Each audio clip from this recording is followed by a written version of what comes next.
Terima kasih Anda masih bersama kami, Saudara. Informasi kami lanjutkan. Jumlah meriam karbit yang terbuat dari kayu balok semakin berkurang. Pada tahun ini terdapat 2 kelompok meriam balok yang tidak ikut serta memeriahkan permainan rakyat meriam karbit tahun 2024. Ketua Forum Komunikasi Meriam Karbit Kota Pontianak, Badriuddin Ansari menyebut, pada tahun ini ada sebanyak 245 meriam karbit yang menyebar di 41 kelompok, yakni di Kecamatan Pontianak Timur, Tenggara, dan Selatan. Kendati pada tahun ini jumlah meriam terjadi penambahan dibandingkan dengan tahun lalu, akan tetapi penambahan meriam yang paling banyak adalah jenis meriam pipa dan juga besi. Pak Rudin mengatakan, terdapat 2 kelompok meriam balok yang tidak ikut berpartisipasi. Hal ini kemungkinan karena sulit dan mahalnya bahan baku balok yang harganya bervariasi mulai dari 4 hingga 5 juta rupiah tergantung dari ukuran. Itu jumlahnya sekitar 100-an lebih itu jumlahnya balok. Balok itu sekitar 186 balok. Selebihnya itu antara paralon dan besi. Ya, meriam balok kalau pengurangan 2 kelompok saja. Artinya kalau kehitung 1 kelompok itu 5, berarti 10 lah yang tidak ikut serta dalam eksibisi ini. Badriuddin menjelaskan, tahun ini memang tidak digelar Festival Meriam Karbit karena pendanaan digelontorkan untuk membantu kelompok meriam karbit sebagai pembinaan seperti pembelian karbit. Tim Liputan TVRI Kalbar melaporkan. Kekayaan budaya dan tradisi merupakan ciri khas bangsa Indonesia. Salah satunya momentum menyambut Hari Raya Idul Fitri Kota Pontianak, Provinsi Kalimantan Barat. Tradisi menyambut datangnya 1 Syawal, yakni acara Festival Meriam Karbit yang diselenggarakan di sepanjang Sungai Kapuas.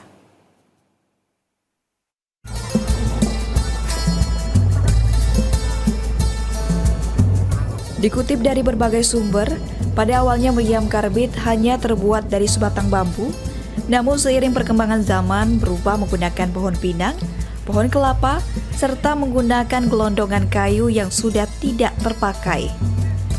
Meski menggunakan kayu yang tidak lagi digunakan, kayu meranti dan mabang merupakan kayu yang dipilih sebagai bahan utama pembuatan meriam karbit dengan bobot yang bisa mencapai 500 kg tersebut. Agar menarik perhatian masyarakat, kayu yang memiliki panjang sekitar 4 hingga 7 meter dengan diameter mencapai 50 cm tersebut juga dicat warna-warni dan ada juga yang dibungkus dengan kain berbagai motif. Meriam yang siap digunakan kemudian diisi sekitar 3 hingga 5 ons karbit dan kemudian dinyalakan dengan disulut oleh obor. Tradisi meriam karbit sendiri telah ditetapkan sebagai warisan budaya tak benda oleh Kementerian Pendidikan dan Kebudayaan Republik Indonesia. Festival tahunan yang dilaksanakan pada malam sebelum tibanya Hari Raya Idul Fitri menjadi daya tarik bagi masyarakat Kota Pontianak.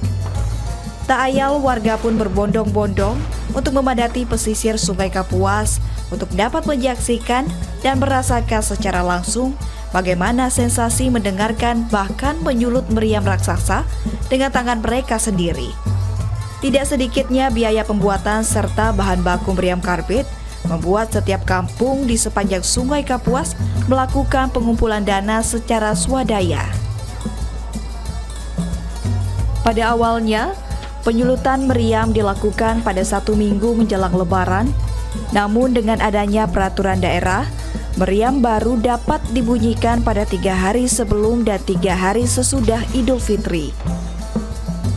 Pada tahun 2010, tradisi meriam karbit Pontianak telah mendapat pengakuan dari Museum Rekor Indonesia atau MURI, dan pada tahun 2007 sebagai parade meriam karbit terbanyak dan menjadi satu-satunya yang ada di dunia. Kala itu terdapat 150 meriam karbit dengan 31 kelompok yang diikut sertakan. Tradisi meriam karbit tidak lepas dari asal-usul cerita, di mana pada abad ke-18, seorang bangsawan Arab bernama Syarif Abdurrahman Al-Qadri datang dan memiliki misi menyiarkan Islam. Dalam perjalanannya menyusuri Sungai Kapuas, yang menemukan daratan di pinggir sungai yang disebut masyarakat Pontianak adalah peting.